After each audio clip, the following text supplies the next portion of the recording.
Hey guys, welcome back to Greenlight Cinema and a brand new Fargo review. Yeah, back to Greenlight Cinema 101, back to the basics. Oh, you betcha. And guys, I am so delighted to see all of you guys back with me, especially on my Fargo audience. Oh yeah, and we'll talk about this. So, don't know how this came across my newsfeed on YouTube, but it was something like to the extent of Edie Falcone, Fargo 2003 failed pilot. I looked this up on Prime, on Peacock, on everywhere that I could, on the Amazon, all of it, you know, all the apps. This doesn't show up, come up anywhere. I don't know if this is canon or in the Fargo anthology, the mythos, you know. I'm not sure. Yeah, I guess it does tie in a way now that I think about it. This Fargo 2003 is like a failed, it reminds you of like a possible, like, we want to make a show, but at the time, this is not a time when we have our, you know, hey, look what's the new series about. We're going to have season 1, season 2. This was before all of that, the streaming, you know, 2003. This is a made-for-TV movie about Fargo. Okay, real good then. I don't know if it was a robbery or what, but geez, Norm. He left 2 kids. Always like Bob. And it's like a part 2, I guess, to the first movie, because it don't really feel like a sequel directly. I was skull and crossbone emojis when I looked at the cast and when I looked at who was directing. Oh my gosh. Stay on the edge of your seat if you can. Hang on, guys. We have Kathy Bates directing and Edie Falcone starring as Margie Gunderson. Well, no, before the snow all melts. She's about as the opposite. How about this? I thought you could write a letter to Georgetown, tell them that you've discovered that Georgetown was not that person's first choice. As you can get, but I'm telling you, the first scene is painful. But as the show plays out, Edie got it, like right away with the Minnesotan accent. And if you're like, whoa, Brandon, that name sounds familiar. Sopranos, Nurse Jackie, yeah, her Minnesota, yeah, she does okay. Whoa, this was a treat. Talk about this, guys. It's so much to cover, okay? If I killed him, I don't remember. But then again, the son of a bitch wouldn't fill my prescription. Do you believe that? So, as I mentioned before, you're not going to be able to, like, directly find this anywhere but YouTube. So I'm going to put the link where to find this at on top of this right here. The quality of this is not great, but stay with it, guys, because if you're true hardcore diehard Fargo fans like I am, you're going to want to stick with this from beginning to end. Oh yeah, because it crosses over into things that we know from previous seasons that we've seen before. Yeah. We surrender our needs to the needs of men to our great detriment. But no more. Say it with me. No more. That's right. I'd love to get my hands on your hair. Maybe an extension? Don't let the man dictate to you. You want to do something, you do it. Otherwise, you'll be yes, honey, no, honey, and yourself into oblivion. Well, I'm sure your husband would never do that. He seems like such a nice fella. Seems like. They're all nice in the beginning, and then one morning you wake up alone and you go, is it still duck hunting season, or has he left me for good? So the opening scene's kind of interesting. It starts out, yeah, we have the same exact font as the Coens, and I guess the Coens, like, I don't know who signed off on this movie. It's so bizarre.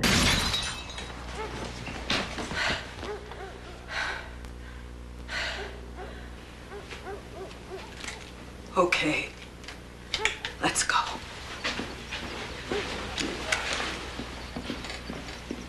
I'm so damn hot. This is better. If you're okay, I mean. Yeah.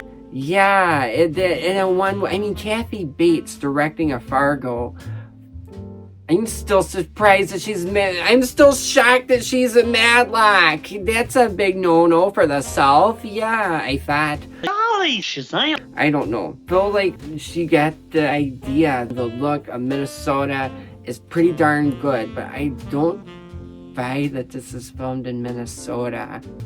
Okay, I'm back. So let's check this out, guys. All right. Yeah, I'm doing what the wife normally does on the GLC. You know, she does the research. I'm doing it today. The 2003 Unaired pilot, which is really funny because, like, it says something in the corner of the screen. Yeah, it said this part of the brilliant but canceled collection. I don't know how I feel about that. This 2003 Unaired pilot for the TV show Fargo is a drama about a pregnant police chief investigating a pharmacy's murder in a snowy parking lot. The pilot stars Edie Falcone as Margie Gunderson, the chief of police in Brainerd, Minnesota. Kathy Bates directed the episode, written by Robert Palm and Bruce Paltrow. So, hang on.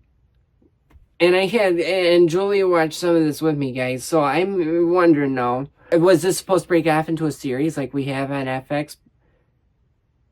Huh. The pilot wasn't picked up for a series, but a successful spinoff was made in 2014. We're talking about the Lester Night Guard season 1. I'm wondering now, was this supposed to break off into a series like we have on FX? Huh. The pilot wasn't picked up for a series, but a successful spinoff was made in 2014. We're talking about the Lester Night Guard season 1. Let's talk about this. This is so random and all over the place. Like, I have been a Fargo fan since about 2016, guys. Where the heck has this been? Whoa, okay, so yeah, it does start out very odd. Like, this guy's like in a snowy parking lot, and his car is just like one crank, dead batteries out. Spoilers, guys. I may get into spoilers. I'm just gonna spoilers at top of this. So I just want to say it like this, okay? It starts out so odd and bizarre. A guy can't get his battery to go in his car. A neighborly thing in Minnesota to do. You just go up to somebody and say, hey, you need help. Yeah, you know what? You know the best part is she didn't even say any. The best part is they don't even say anything. They just throw them the cord. They're like, all right, you know how to do this, don't you? Here you go. Gets his car going, thank goodness. But then he gets shot by the person to help trying to save him. Yeah. Next we have Norm Gunderson returning home to Margie, who is played by, again, I am skull and crossbone emoji, Edie Falcone. Yeah, is in a Fargo. Like, guys, again, she's from The Sopranos. You make a fool of yourself and our family on national fucking television? Oh my gosh. So, God, poor Edie, and God bless her, she was going between a Fargo possible series that turned into a made-for-TV movie. She's going between that and New Jersey and Sopranos. It's like, oh my god, oh my gosh, that's enough to gouge your eyes out. It's like, how do I use my vowels? I didn't get a direct. This right here did not give me a whole lot on the cast. Okay, I'm not real sure who's playing Norm. Norm is like, oh my gosh, the acting is so like stale and wooden and flat. It was like, real good then, Margie. I didn't hear you leave, hon. Is it an emergency? VFW. Tank was full after all. Oh, jeez. That's too bad. That you had to run over there so early, I mean. Yeah. I don't know what's going on here. Like, you know, this guy may have seen the Fargo movie one time. Aw, hon, you're better than them. They're real good. They're good, Norm, but you're better than them. You think so? You got Arby's all over me. Is that our furnace? No, it's me. Oh. I'll go wash up. Oh, no, It was like, I know my lines. The scene has a lot to wrap your mind around, right? But you get past it. You know, Edie gets better as it goes. Great. We do have one person from the original movie, and Lou. I loved him. He is great. Lou's in this. And Lou's like, hey, Bob Trotter passed away. So Edie Falcone, Margie Gunderson's like, okay then. She's like, Bob Trotter, oh yeah, you know, that's something. You know, going back to the original Fargo, it's kind of neat, you know what I mean? But I cannot get over this one little, Margie's still pregnant, but she mentions just a few weeks being pregnant. Me out when the time comes. Yeah. So that's kind of, you know, you got to keep that in mind for the storyline. I'm impressed, though, with how the story is developed. And some of the scenes look so, like Kathy Bates and these dolly shots were great, right? The song playing, it sounds so like it being a Noah Hawley Fargo. But one of those oldies but goodies, guys, you know? Seeing any more of it, YouTube, copyright. Yeah. Paying attention to this, right? Next scene, we have our Lou, the actual Lou from the very first Fargo movie. Jeez. Coming to Sonny's garage. Yes, that's right. I said Sonny's garage. If you're thinking about Sonny from Fargo season 2, you're darn right it is. Not shaking his hand. Why not, Carl? Because, Sonny, the man made a movie with a monkey. It wouldn't be dignified. Well, hello. I love Jen Cattle, Queen of Montana. Well, thank you. Not many people like that film. It's your dad, Sonny.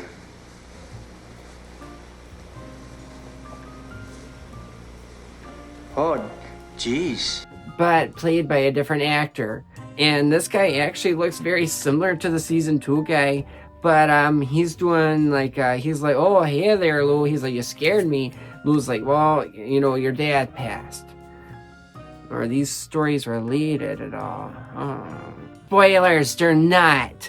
Loved it. He says, so how did he go? He looked real peaceful, Sonny. Son of a gun even had a walleye on the line. He died on the lake. He's like, yeah. And son of a gun even had a walleye. Oh my gosh, that's Minnesotan, and I loved it. That guy playing Lou, he's got to really be from the area, you know? Oh, yeah? So just to be clear, the dead fella, we have a nice little pan and dolly shot. That's Sonny's dad. You know, one cool thing though about this, I will say they actually had the Fargo, like, you know, real Coen Brothers music. What this was really missing out on was those little jingle bell moments where they go, ch-ch. Oh, come on. Did I ever tell you how I used to beat this little guy up in high school? Whenever anything intense is about to happen, no, like, ch-ch. But, I don't know, like, I wish so badly, like, I could have been the editor to this. I would have, like, found the right, like, you know, tune this. Pacing of this is a bit atrocious, but you can get through it, though. Oh, yeah. And some of the accents are a little, like, Well, no, before the snow all melts. Trunk latch on the Prowler is sticking again. Next, we have, like, a guy that just gets dropped off from a taxi. He's locked out. And we're like, oh, who's this mysterious character? It seems kind of odd, you know, not from the area, perhaps. Next, we get, like, a little scene kind of like from the original movie. You know how, like, Margie was investigating that. That's where we first start seeing Margie. Where is everybody? Well, it's cold, Margie. Watch your step, Margie.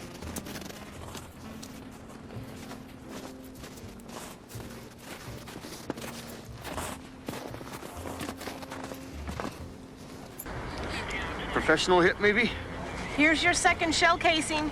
Oh, I was down there. Why the heck didn't I see it? Oh, it's right there under the format loop. Beat for beat the same scene, because Lou's like, oh, I'm thinking it's professional hire for sure, you know. Plus, looks like somebody loosened the cable on the battery post. Which tells me this was an ambush. And she's like, oh, found second shell casing. The blood spatter too looks so great. It is so Fargo. It looks great. I mean, probably for back then they couldn't go like too dark red. That's like too like, oh, like they can't show that for 2003 on like regular cable. It's like really interesting to me, and I don't know how an investigation works, especially for back then. The crime scene investigators there, and he's like, they're homemade. What the heck's this, Margie? Oh, that's just great. What is? Shell casings. They're old. I'm not following you there, David. I mean, they've been used over and over. So you just can't go down to Gustafson's and see a bottom, you see? Yeah, so we find a fella who makes his own birdshot. The shell casings are old, so they have to find a fella that makes his own birdshot. That's the problem. Who'd have thought birdshot could make such an unholy mess? Oh, yeah. Weird humor shoehorned in this scene. Next, and probably the worst scene of the whole episode, or TV movie, I'm sorry, is the slow, painful funeral scene.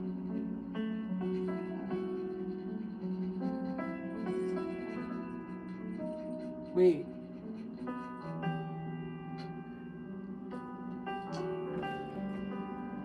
What? I mean, I gotta back that up. Is that the opening? Is that the ending title part to the Incredible Hulk?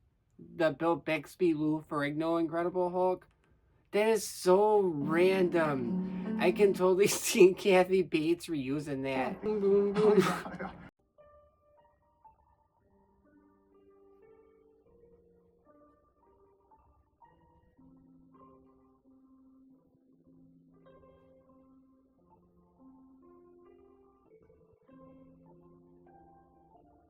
Oh my gosh. I'm pretty sure that's the same. I wish I had another boomer here to confirm this. Some of these decisions. I was a little impressed with season 4, like in the 50s, working for the cannons. See, you've met my daughter. Your daughter? The one and only. Oh, yeah. Now I see it. We need to move now before they get their heads on straight. That was pretty interesting. The bizarre guy that gets dropped off in town, apparently the out-of-towner, is this guy's brother. He's in town because of their dad passing. The mom's inconsolable, so it's like, like the person that got shot in the parking lot, they were women. Could have been her, you think?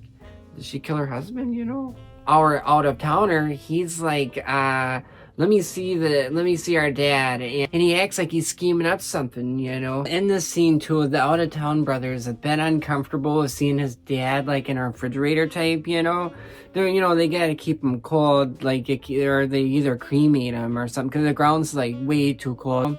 So, like, they're like, well, we'll have him a real, like, type funeral deal, Maybe the out-of-town brother's like, I gotta get back. I'm doing, I'm an English teacher is what he says, I think, at one point. Oh, he's got a huge problem. We are doing a Viking funeral for our dad. That's what he always wanted. But we're gonna send your cross, Dad, just the way you want it. Valhalla or bust, right? Valhalla? What the heck's he talking about? Talking about Dad's last wishes. Oh, yeah? What'd he do, send you a postcard in Turkey? Dad was a Viking. Dad was an auto body repairman. He was a Viking, and he deserves a Viking funeral. Next scene's like, well, you found anyone yet with the size 8? Sure. We still have 200 sold license plates in Crow County to go through. But while the chief, Margie Gunderson, Edie Falcone, and Lou are out, they get a call to go check on the funeral home. They're like, we had a Mr. Norm go missing. Yeah, they're like, this whole dead body here, he's gone now. And their 2 brothers, brothers were here with their mom, yeah, like bickering a little bit about the dad. So, yeah, this would be kind of funny in like a more modern day sense, it feels like, because it's like, whoa, this is a lot happening in this. Danny, went and joined the Scientologists, but now he thinks he wants to go into law enforcement. Oh. And the baby, Denise, she married a Bible salesman and followed him to Birmingham, Alabama, of all places.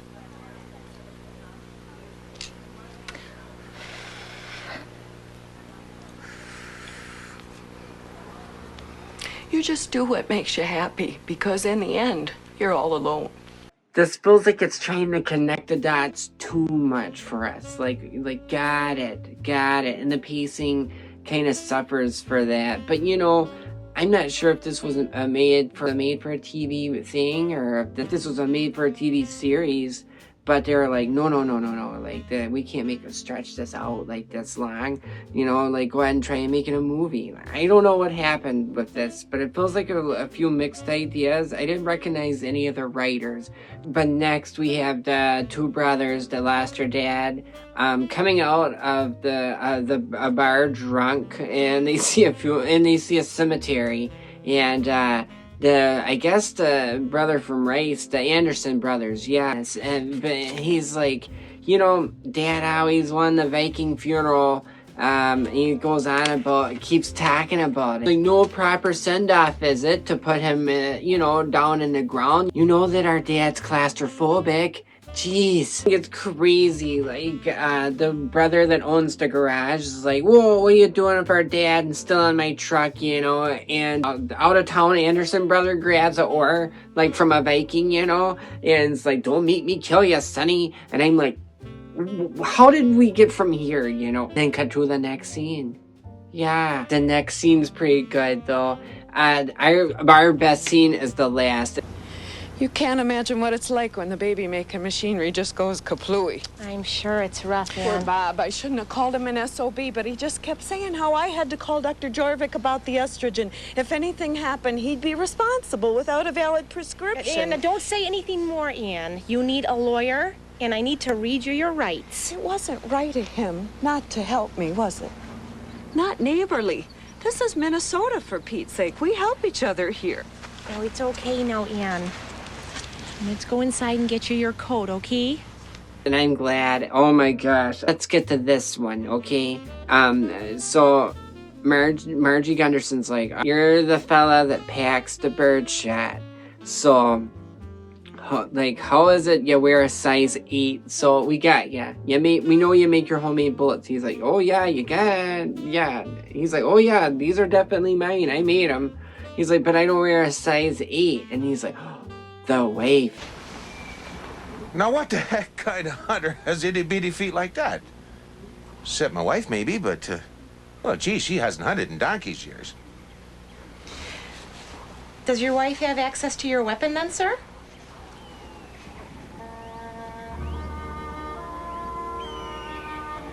Well, yeah, sure. And it's like, oh, bells start ringing off, and you're like, the unnecessary long salon scene with the lady. Next, we're at our golden scene, guys. Oh my gosh. And this is probably, in my opinion, maybe why this didn't fully make it to a real actual show on TV. I don't know. I don't know all the ins and outs. I can only just sit here and speculate endlessly like a media critic does. It's the wife. Yeah, so you figure by this point, a little anticlimactic, yeah. But Margie's like, so let's talk to ya, and she's yelling out, I'm so damn hot. And before you say anything, I need to advise you of your rights. When was that? The day before yesterday, right? Or yesterday? Well, it was just before dark, and it was... if I killed him, I don't remember. But then again, the son of a bitch wouldn't fill my prescription. Do you believe that? I was going crazy there. Was just before dark, and it was... if I killed him, I don't remember. But then again, the son of a bitch wouldn't fill my prescription. Do you believe that? I was going crazy there. That damn doctor, that damn pharmacist, quack. But the reason why she killed the pharmacist was the craziest thing I'd ever heard. She's like, you believe that what he told me, that I have to call my doctor about getting more estrogen. You ever heard such a thing? She's like, we're in Minnesota. It's neighbor, where the neighborly thing is to help you out. So our antagonist, the wife, she's like, if I killed him, I don't remember. Was just before dark, and it was... if I killed him, I don't remember. It's like, oh my gosh. But then again, the son of a bitch wouldn't fill my prescriptions, what she said, Then she turns to Edie Falco and she's like, look at you, you have your whole life in front of you. The best part, though, hadn't came yet. Then she goes, let me turn off the meatloaf, Margie. I just need to turn off the oven, Margie. I got a meatloaf for JB in there. She cuts off the oven.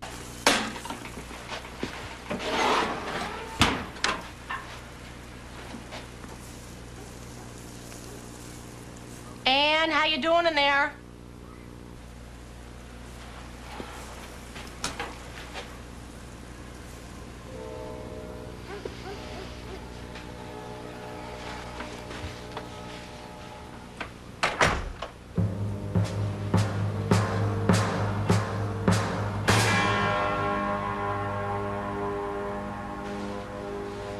And you just about ready?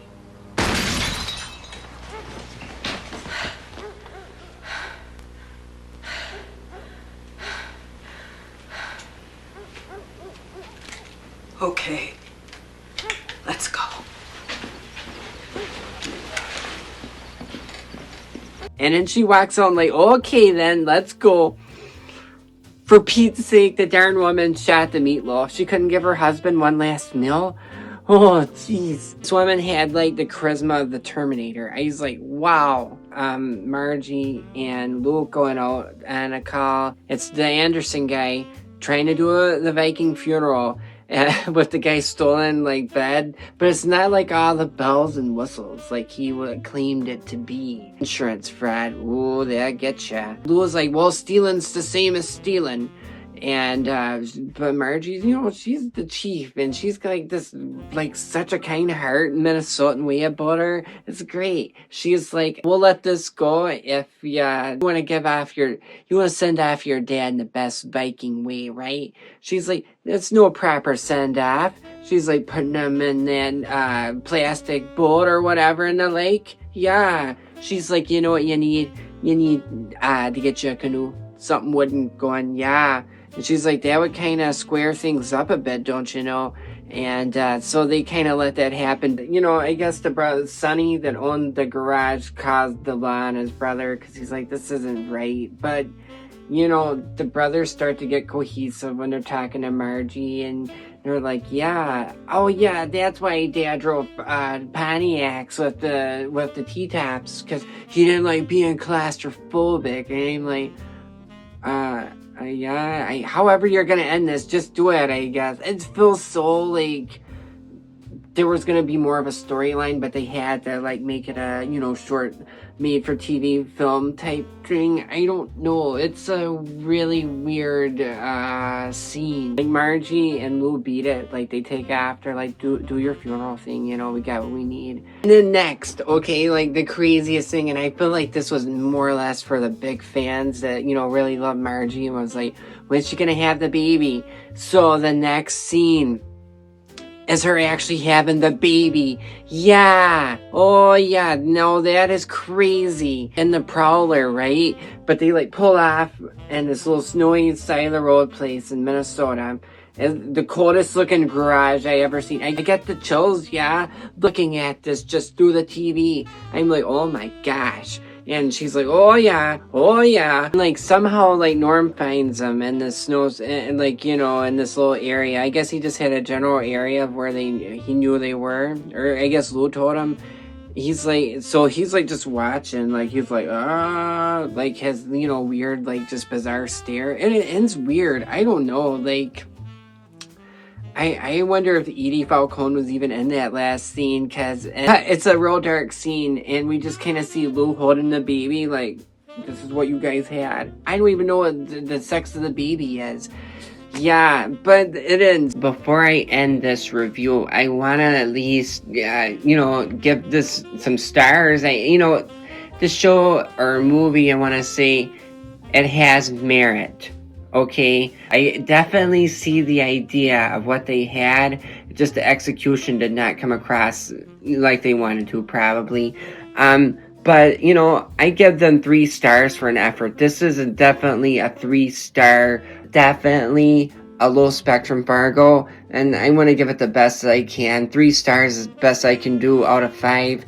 But guys, check this out. It's totally worth it. If you're into the whole Fargo anthology, I highly recommend this. Okay then. Okay then. Okay then. Anyway, you guys have to check this out. Please, I'm putting a link one more time in my video. Like this episode if you haven't already. Subscribe to my channel also if you haven't already. And thank you guys for watching this. Such a pleasure doing this Fargo review. Oh, you betcha. This is Brandon Pacheco saying, guys, you better enjoy the snow because it's not going to be here for long with all this sun out.